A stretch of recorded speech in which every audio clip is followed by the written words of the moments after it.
wrap up chapter 6 here, talking about parallel and perpendicular lines. So this is section 3.6 continued, but I was interrupted and I didn't want to risk losing the first part of the video. Long story, techie stuff. So anyways, I made it 2 different videos. So sometimes lines are parallel, sometimes lines are perpendicular, sometimes they intersect, and sometimes they're neither. So maybe you need just a little refresher on what that means to begin with. So these lines here are parallel. Notice how they're angled the same. So we actually say parallel lines have the same slope because they have the same slant, the same steepness. All right, let's move these off to the side. Perpendicular, let's take it back to your geometry days. Perpendicular lines meet at 90-degree angles. So that's a pretty good approximation there. And so they're clearly one sloping down, one is sloping up. So we'll look at mathematically what that looks like. Then we have lines that simply just intersect, but aren't really parallel or perpendicular. So those guys all of these intersect. None of them make right angles. So we call all of these types of situations intersecting but not perpendicular. And then if you have a situation, let's get rid of this real quick. Of course, nothing is real fast. There we go. All right, if we have a situation where one line literally lands on top of the second line like this, then we say it is the same exact line. There's a fancy word called coincidental for that. My math lab doesn't really get into some of those fancy words, and I did not see it in your text, so I didn't talk about that over much. It's mostly the parallel perpendicular piece. So parallel line slopes are equal. So we're going to compare the m's, like m equals 1/3 and m equals 1/3. If we have 2 different lines and the slopes are 1/3 for both, they would be parallel. Perpendicular lines, those ones that meet at 90 degrees, we say they are opposite reciprocals. So like positive 2/3 and negative 3/2 would be opposite reciprocals. Negative 4 and positive 1/4 would be opposite reciprocals. In the case of 1, negative 1 and positive 1 are actually opposite reciprocals, because if you flip 1/1, it's still 1/1. If it's the same line altogether, both the slopes and the y-intercepts are the same. And literally anything else would be intersecting, not perpendicular. So, if one slope is 1/2 and the other slope is 7/8, those are going to intersect, but they're not going to be anything special. The one that is the biggest trick that students miss is something where you have like 2 and negative 2. Because if you think about it, they're not the same number, so they're not equal, so they're not parallel. They're not reciprocals, so they're not perpendicular. They just simply intersect. All right. So let's go through just a few different examples. I threw a few of these. Again, this whole parallel perpendicular thing doesn't really stick around, but I would hate for you to move on to college algebra and they expect you to know it. So I just put in a smattering of, just a splash of parallel and perpendicular. All right, so what is the slope of any line parallel to this? Well, let's take the 5 to the other side. Minus 5x minus 5x. 3x equals minus 5x plus 8, divide by 3, divide by 3, divide by 3. So the slope here is negative 5/3. Parallel lines, the slopes are the same. So literally any other line with the slope of negative 5/3 is going to be parallel to this line. Y equals negative 5/3 x plus 2. Y equals negative 5/3 x minus 10,000. It does not matter. Any line that has a slope of negative 5/3 will be the same, and it will be parallel. All right. What is the slope of the line perpendicular to x equals 4?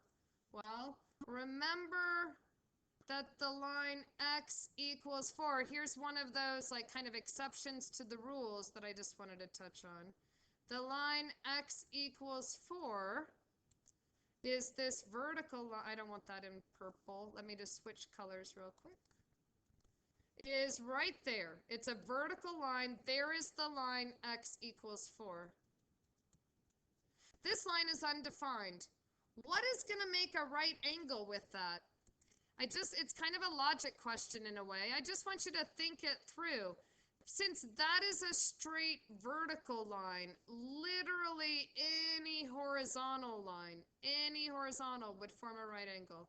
I don't think I hit this at a perfect straight. There we go. All right. Any horizontal line. I'm trying to get this to go up and down. So what is the slope of any horizontal line? The slope of this line is 0. So what's the answer to the question? M equals 0. It would be a horizontal line with a slope of 0. All right. Now we're going to look at, I gave you one of each just so you can compare. And that way you'd have something to, if this comes up on my math lab or a test or something like that. So we're going to solve all of these for y. You cannot do these until you solve them for y. And so x minus 2y equals 3. Move that x to the other side. I'll show you some shortcuts you can start to do now that you're getting more used to this. So when you jump that over, you know that's going to go negative. And then divide by 2, divide by negative 2, divide by negative 2, divide by negative 2, divide by negative 2. And you get positive 1/2 x minus 3/2. So doing a little bit of that arithmetic in your head and not writing it down saves a little time, saves a little space, makes it seem like not that much work or as much. Let's solve this guy for y. So 4x plus 2y equals 5. Let's bring that forward, jump it over the equal sign. If it's positive on the left, it's negative on the right. Divide everybody by 2. So this is going to be negative 2x plus 5/2. Let's think about our slope. This is positive 1 over 2. This is negative 2 over 1. So this is an example of perpendicular. They are opposite reciprocals.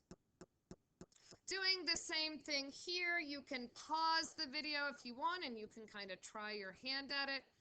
This line right here, I'm going to move both that 6x and that 8 over. I'm going to get y equals negative 6x minus 8 when I jump that over. And when I solve this one for y, I just have to jump that negative 2x to the other side. It becomes positive. Again, the point is to compare your slopes. They have nothing to do with each other. They're not opposite reciprocals. They're not the same number. It's definitely not the same line. So we say these are intersecting, and then I think even on my math lab, it goes on to say not perpendicular. So not perpendicular. All right, this one is already solved for y, so that's kind of nice. This one has an error in it. Let's make that 2y right there. So sorry, typed the wrong thing. Let's jump this to the other side. We're going to get 2y equals minus 2x plus 7. divide by 2, divide by 2, divide by 2. Oh, plus 14. I'm doing the math already here. Probably like, what happened to the 14? Cross that out. Y equals negative 1x plus 7. Look at the top equation. Y equals negative 1x plus 7. Y equals negative 1x plus 7. These are the same line. So they are parallel. They even go one step further, and they are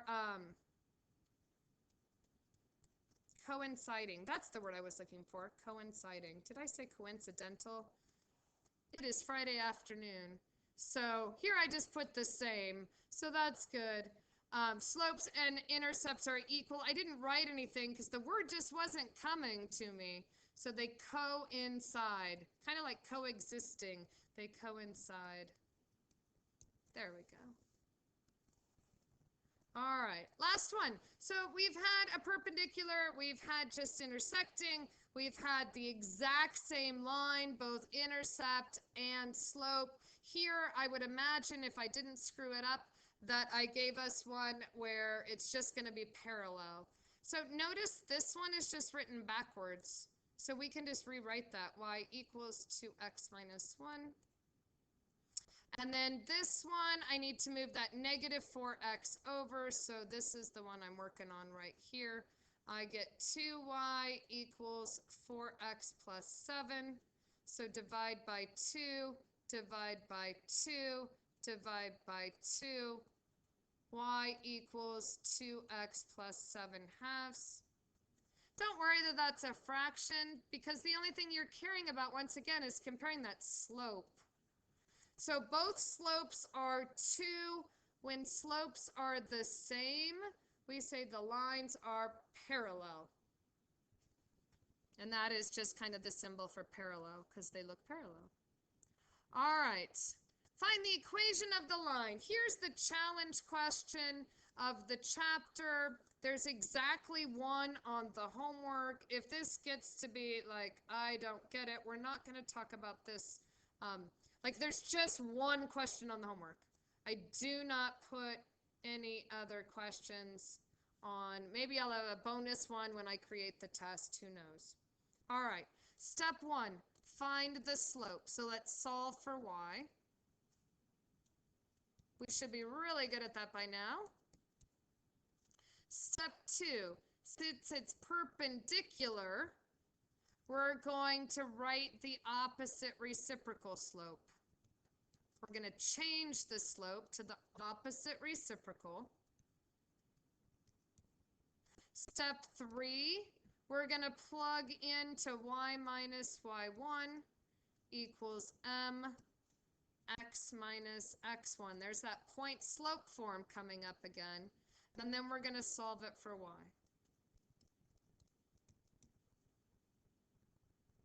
Where am I going to get the y1 and the x1? I'm going to get it from this point right here. Here's the x1, here's the y1. So I'm going to move this 3x over and solve this equation for y.